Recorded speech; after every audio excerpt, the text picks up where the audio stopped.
Hi everyone, Avril here again from humanreasons.com, and on a lovely November day like today with so much rain and everything, we're all digging deep in terms of what we're looking forward to. So as you can tell, I am looking forward to Christmas, and I'd like to thank my son Ross for giving me a loan of his lovely Santa hat for Christmas time. At Christmas at humanreasons.com we always sell gift vouchers, and gift vouchers are a fantastic idea, we believe, for you to buy for a loved one.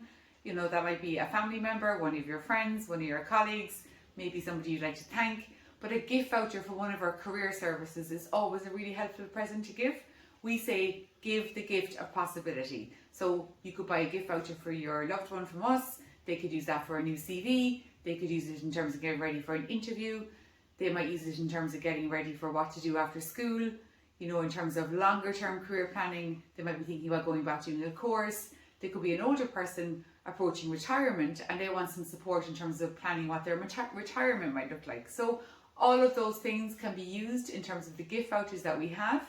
We're delighted to sell them. We'd love to hear from you. Give the gift of possibility this Christmas and consider buying a voucher from humanreasons.com. Thank you.